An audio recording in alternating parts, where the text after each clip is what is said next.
I moved to Hollow Creek in October, seeking peace away from the city.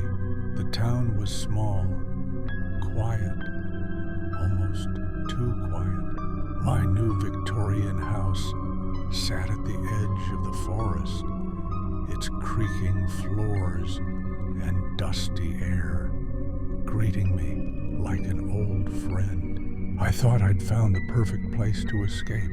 The first night, I heard whispers, soft at first, barely audible, drifting through the darkness.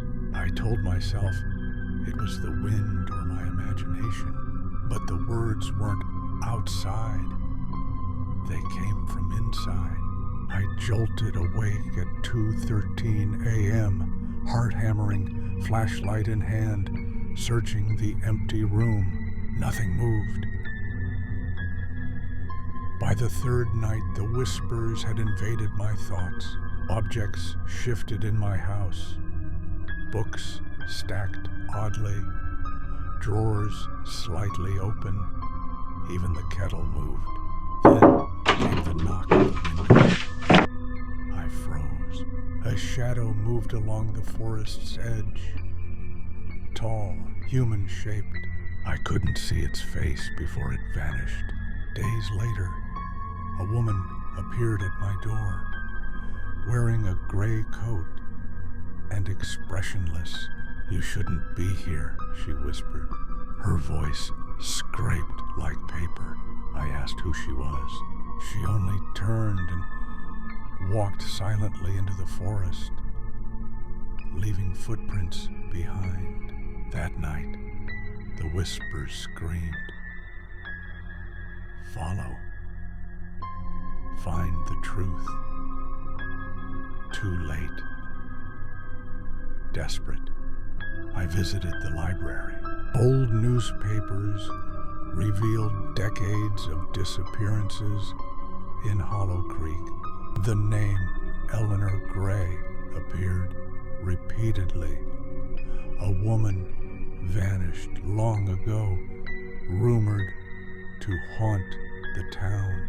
The woman at my door looked exactly like her, compelled.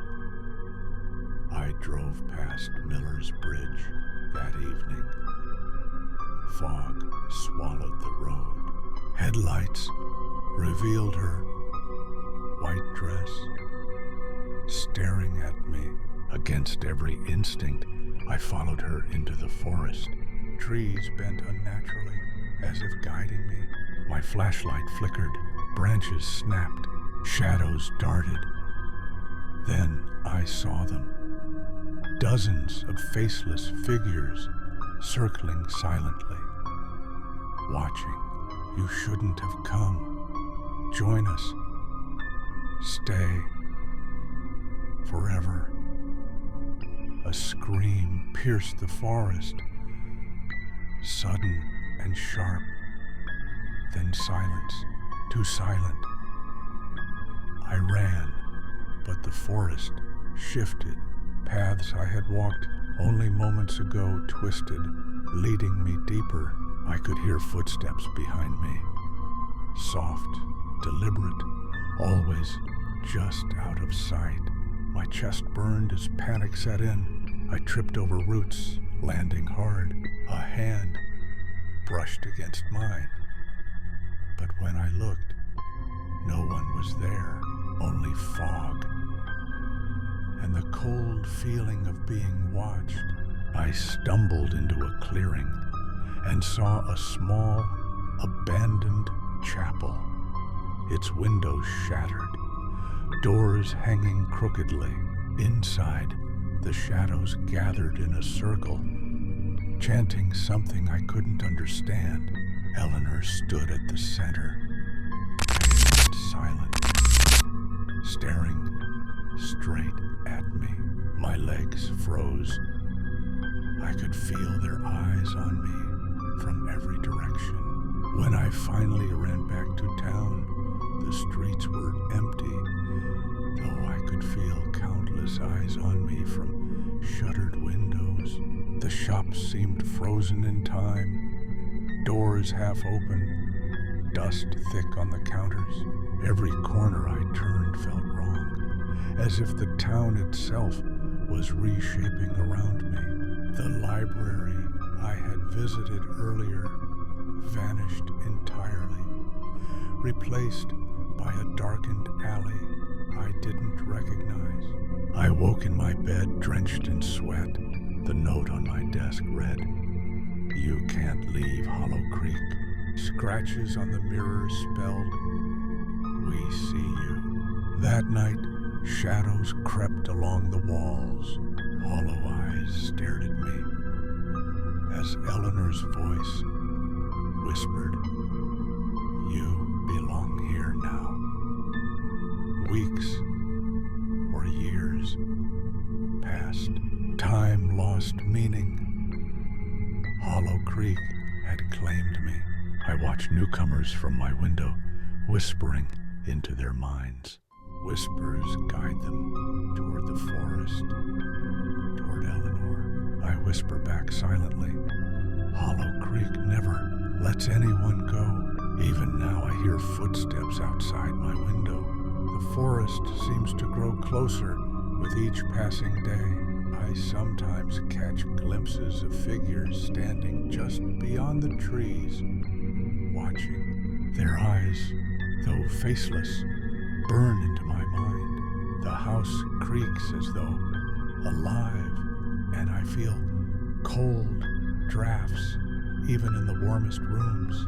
Shadows twist along the walls in impossible shapes, and the whispers grow louder, more insistent. I try to leave, but the road twists back on itself.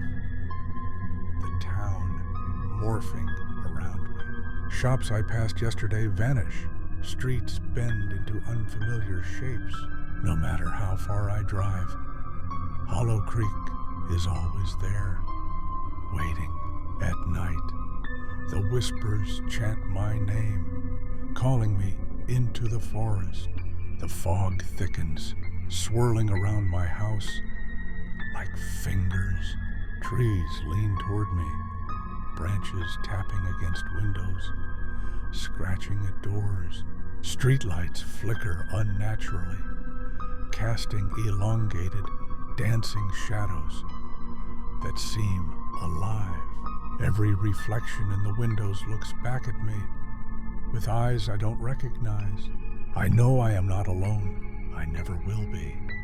Hollow Creek waits, and I wait with it, silently, endlessly, as the shadows close in around every corner, every alley, every darkened room. Eleanor's laughter echoes faintly through the streets, a sound that chills the blood and gnaws at the mind. The whispers promise no end, no escape, and I know they will never let me go.